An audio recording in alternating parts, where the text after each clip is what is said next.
Okay, so another review. This is a book I want to review called by Stephen Haines. It's Trauma is Really Strange, by Stephen Haines, art by Sophie Standing. And Stephen Haines has been working in healthcare for over 25 years and as a body worker since 1998.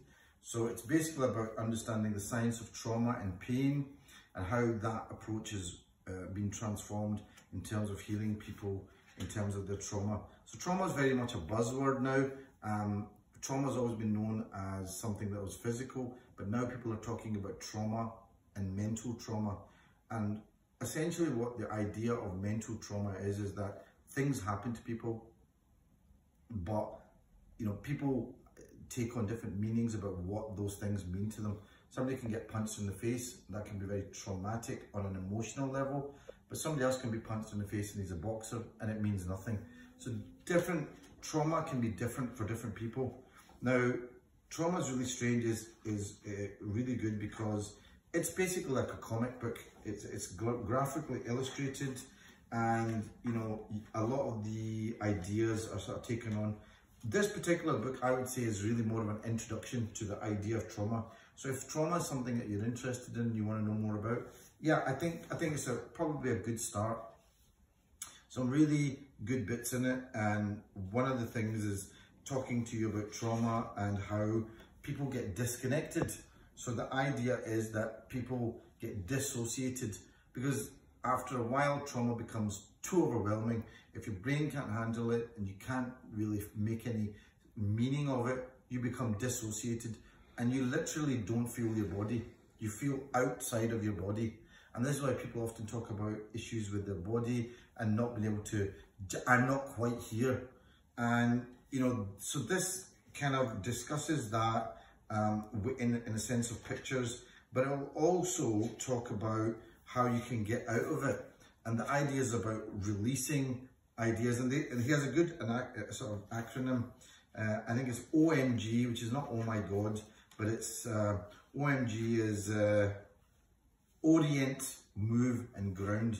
So the idea is like start to see where you are, move to get in touch with your body, and then ground yourself in where you are and where what's going on. So what I liked about this book was firstly, it talks a little bit about trauma, why you have trauma. It talks about the areas of the brain where trauma tends to happen. So it's in different parts of the brain, like there's the reptilian brain or the brain stem, which is responsible for instincts, metabolism. Then you have the limbic system, which is about emotion, feeling, and then the neocortex, which is where you get the idea of imagination, thinking, meaning. And interesting, they've got this talk about the primitive reflexes. So there's fight or flight, which everybody knows about. The lion is in the room and your adrenaline goes into overdrive and you jump out of the room or whatever, or you decide you've got to fight this thing, or you dissociate. So dissociate is where you just you're not actually here. Again, it's a way of dealing with an overwhelming feeling. If that lion grabs you, it's kind of like you just can't deal with it. So dissociation. But the other thing that they talk about is something called orientation. Orientation is your instinct to check out what's going on around you, see what's happening in the space, and where are you and what can you do. So very much they are talking about that. In terms of, I also like some of the analogies that they come up with. For example, this idea of dissociation can be quite depressing. It can also become quite addictive. So you can just kind of live in that and you relive that again and again. So the idea is to come out of that. And they talked about an interesting thing where they talked about like working with traumas, like being an expert at opening up a Coke bottle. So you can shake up a Coke bottle, there's a lot of energy inside it, but you can't just suddenly open it.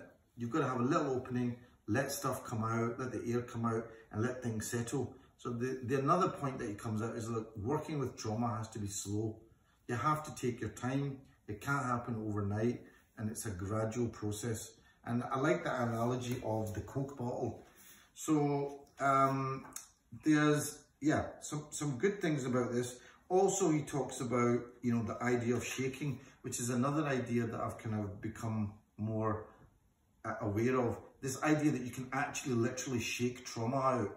Like, shaking is sometimes seen as, oh, look at that person shaking, as if it's a bad thing. But actually, shaking is a physiological way to dissipate excessive tension. So it's actually something that animals in the animal kingdom do. Animals will actually, you know, after they've been chased by a lion, they'll actually stop somewhere and they'll shake.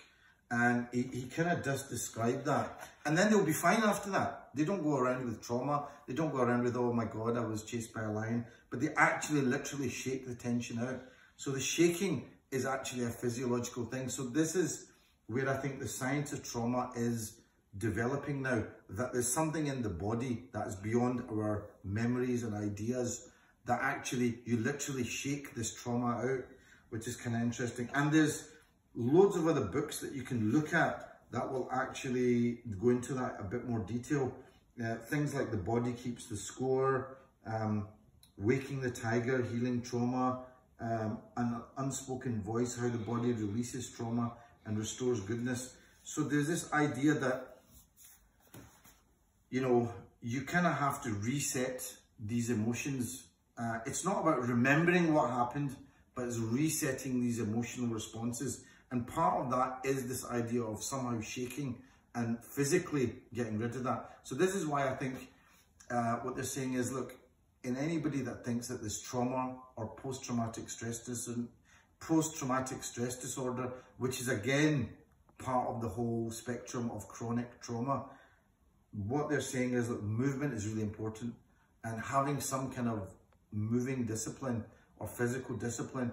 For some people it might be yoga, for some people it might be Brazilian Jiu-Jitsu, other people it might be some kind of martial art, it might even be just simply running.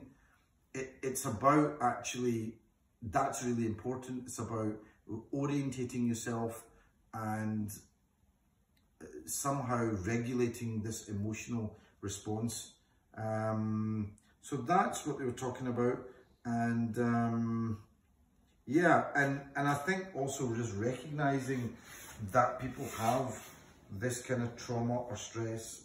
If you ever say to yourself, I don't feel like I'm really here, or I just don't feel like I'm in my own body, that's probably a sign that you are suffering from some kind of post-traumatic stress.